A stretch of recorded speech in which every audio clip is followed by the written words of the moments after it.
নমস্কার।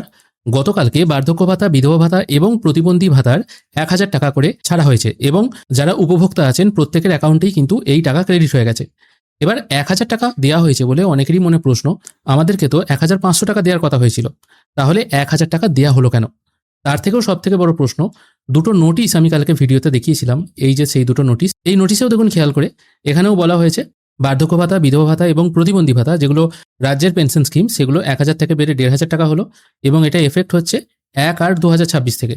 আর একটা অর্ডার হচ্ছে, এটা হচ্ছে ইন্দিরা গান্ধী পেনশন স্কিম, সেটাও কিন্তু ১,০০০ টাকা থেকে বেড়ে ১,৫০০ টাকা হচ্ছে, সেটাও লাগু হচ্ছে ১/৮/২০২৬ থেকে, মানে আগস্ট মাসের ১ তারিখ থেকে লাগু হচ্ছে এবং এক্ষেত্রেও অ্যামাউন্টটা বেড়ে হচ্ছে ১,০০০ থেকে বেড়ে ১৫০০ টাকা। কিন্তু তাহলে আমরা কেন পেলাম না?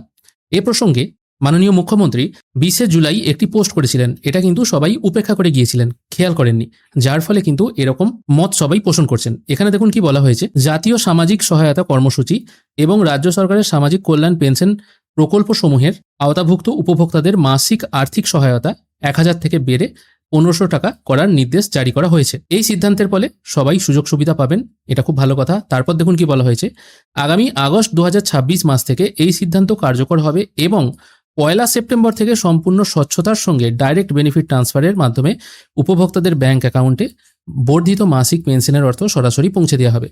অর্থাৎ এখানে কি বলা হয়েছে, ১ আগস্ট থেকে এটা কার্যকর হবে এবং ১ সেপ্টেম্বর থেকে কিন্তু এই টাকা ডিবিটির মাধ্যমে অ্যাকাউন্টে পাঠানো হবে। আবারও বলছি, ডিবিটির মাধ্যমে কিন্তু টাকা আসবে কবে থেকে? ১ সেপ্টেম্বর থেকে। তাই আমরা বেকার চিন্তা করছি যে ১ আগস্ট থেকে আসবে, এখানে তো তিনি এর আগেই বলে দিয়েছেন। এটা নয় যে কালকে সবাই ১,০০০ টাকা পেল না বলে তারপর তিনি পোস্ট করেছেন, এটা কিন্তু নয়। এই পোস্টটা হচ্ছে ২০শে জুলাইয়ের পোস্ট। বহু মানুষই কিন্তু এটা উপেক্ষা করে গিয়েছিলেন, এখানে যে তিনি মেনশন করে দিয়েছিলেন এটা কিন্তু অনেকেই খেয়াল করেননি, যার ফলে কিন্তু একটা মানুষের মধ্যে দুশ্চিন্তা এসে গেছিল যে তাহলে বোধহয় আর ১৫০০ টাকা দেবে না। কিন্তু কবে থেকে দেবে সেটা কিন্তু আগেই মেনশন করে দেওয়া ছিল, তাই চিন্তা করার কোনো কারণ নেই।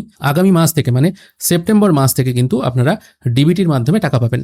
এবারে বলে রাখি, যাদের এখনো পর্যন্ত অ্যাকাউন্টে ডিবিটি লিঙ্ক করা নেই তারা এনপিসিআই এর অফিসিয়াল ওয়েবসাইটে গিয়ে অথবা সাইবার ক্যাফেতে গিয়ে অথবা ব্যাংকে গিয়ে একবার চেক করে দেখে নেবেন আপনাদের অ্যাকাউন্টে ডিবিটি লিঙ্ক করা আছে কিনা। যদি না থাকে, কি করে করতে হয় অনলাইনে সেটার ভিডিও অলরেডি আমার চ্যানেলে আছে। আর যদি আপনার বাড়ির পাশাপাশি সাইবার ক্যাফে বা আপনি যদি নিজে করতে না পারেন তাহলে অবশ্যই একবার ব্যাংকে গিয়ে যোগাযোগ করবেন, সেখান থেকেও কিন্তু করে দেওয়া হবে। এই ছোট্ট আপডেটটুকুই আপনাদেরকে দেওয়া ছিল, এটা নিয়ে কিন্তু অনেকেই চিন্তিত ছিলেন। আশা করি জিনিসটা আপনাদের ক্লিয়ার করে বোঝাতে পারলাম। এই ছোট্ট আপডেটটুকুই আপনাদেরকে দেওয়া ছিল। ভিডিও দেখার জন্য অসংখ্য ধন্যবাদ, ভালো থাকবেন।